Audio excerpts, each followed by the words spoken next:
Bismillahirrahmanirrahim. Assalamu alaikum. Chapter 8, A World of Color, will be discussed in today's English language class of grade 6.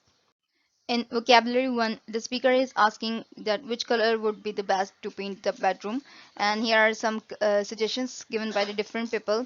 So, on your page number 91, Lisa is suggesting for that her bedroom is painted deep red with the white ceiling, and Ruben is giving suggestion for light colors like light pink. Naya is commented about the creamy white, whereas Stanley commented to why not have a combination of the blue ceiling with the white walls, and Ikara given opinion of bright orange color, while Tarek give an opinion not to use the dark colors like the dark brown, which makes the room look small. And Neural commented to paint with the lime green color, which gives fresh and relaxing feeling.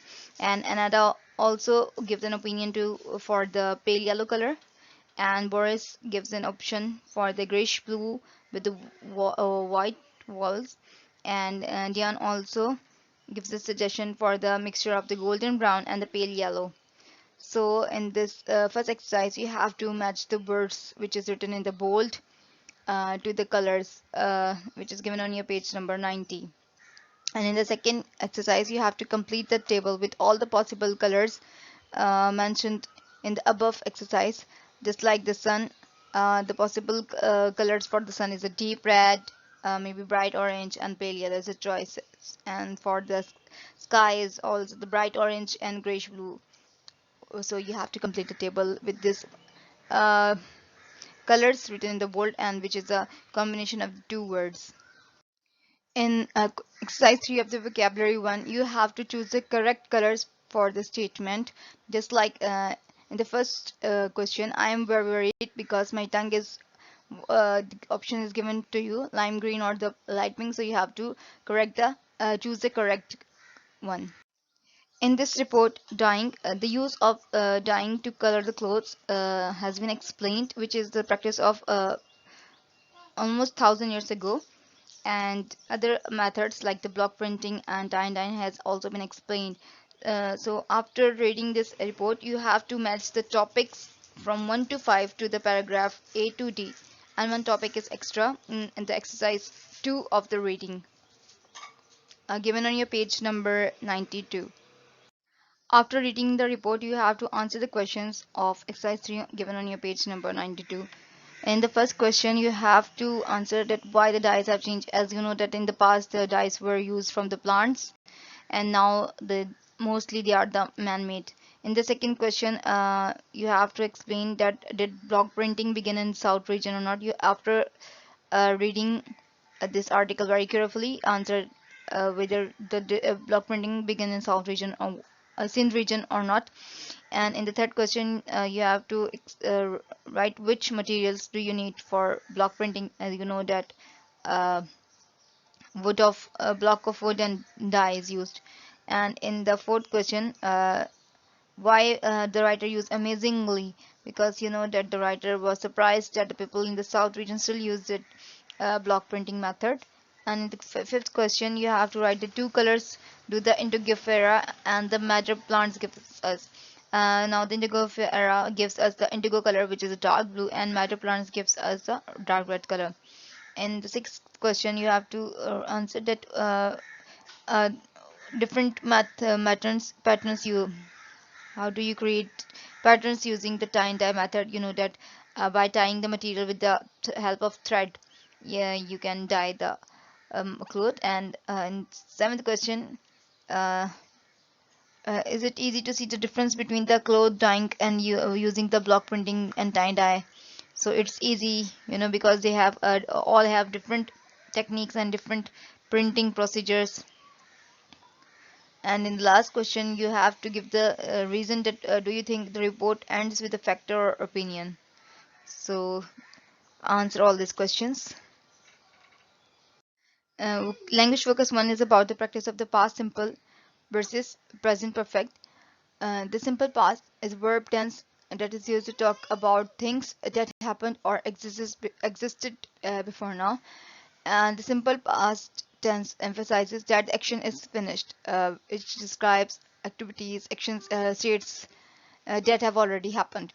Whereas the present perfect tense is used when talking about the experiences from the past, a change or a situation that had happened in the past but is still continuing today. And this tense is an important part of the English grammar since it demonstrates that actions or the events in the past have an effect on the present situation. Simply, you can say that the past simple is an action which began and ended in the past, whereas the present perfect is an action which began and ended in the past, but we are not interested in when, why, or where it happened. Now, the formulation for the past simple is with the help of the formula that subject plus second form of verb and object, and the helping verb for the simple past is did, uh, and was verb for the continuing past perfect. And the formulation for the present perfect is with the help of formula subject plus has or have with the third form of verb and object, and the helping verb for present perfect is has, have, whereas has been or have been is used for the present perfect continuous tense. And now the examples to describe an action in the simple past tense to describe an action that has already happened is example like we visited the grocery store yesterday. And to describe a previous action which took place over a period of time, they were driving for 3 days. And to describe the speech that had happened before some other point in the past, Emily had said that she went to the mall. So here had said, which describes the speech has happened in the past. Now, to describe the act of the studying, which had happened continuously in the past but is over now, the example is that I had been studying for the driver's test for months. So here the had been state of the studying is mentioned. Now the examples for the present perfect to describe an action that is being repeated between the past and the present is that we have gone to the beach many times. So here many times is the repeated action between the present and the past. Now, to describe an action that started in the past and is still continuing in the future. For example, I have lived in the United States since 1990. So I have lived in the States since 1990 and still I am living here. So it's continuing since the past.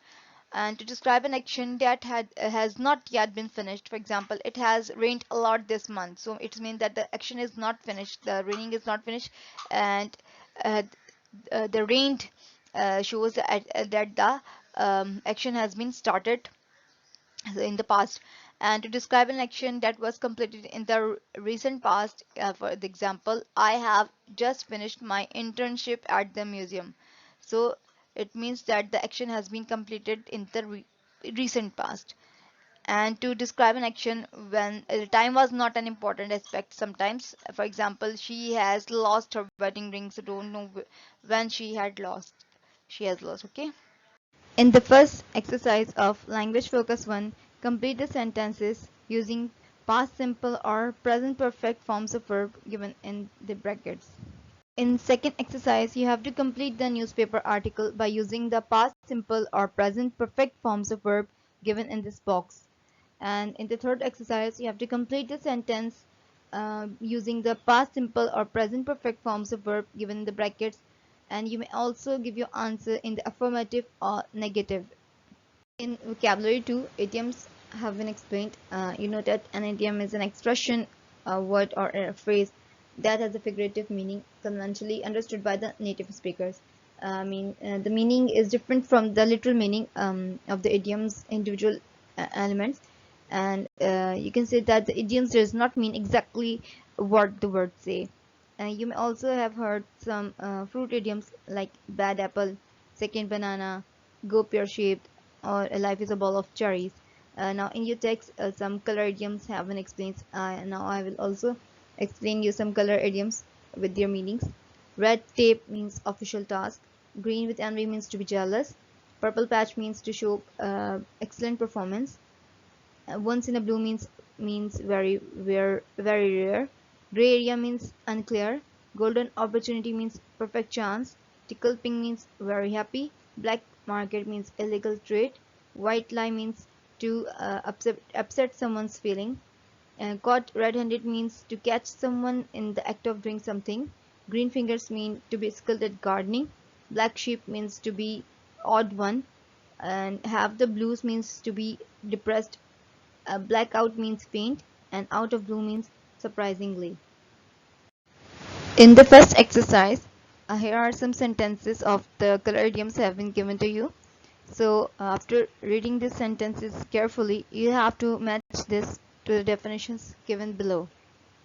In the second exercise, you have to complete the sentences using the color idioms which has been explained in your text. Language focus 2 is about the uses of some, any, every, and no, and to make use of such words. uh, to talk about the people we use buddy, and to talk about the things we use think, and to talk about the places we use where. Here is a chart given to you so you can and easily understand with the help of this chart how we can make the use of such words. And also these words are used in the form of verbs. So like in the example, someone or somebody, something or somewhere is used with the affirmative verb, whereas anyone, anybody, anything or anywhere is used with the negative or question form of verbs. And everyone, everything or everywhere is used with the affirmative and question form of verb, whereas no one, nobody, nothing or nowhere is used with affirmative verbs and the question form of verbs. Here is also some examples given to you at the end of this chart, like I can hear someone outside. We could not see anything because it was dark. Or have you told everyone the news? Or there's nowhere we can go. So you can make your own sentences by using these words. In the first exercise of the language focus 2, some sentences are given to you. So you have to choose the words which have been highlighted to you according to the sentence. In the second exercise, a dialogue is given to you between the Sonia and her mother in a shoe shop during buying shoes. So you have to complete the dialogues using the words starting with some, any, every or no according to the sentences.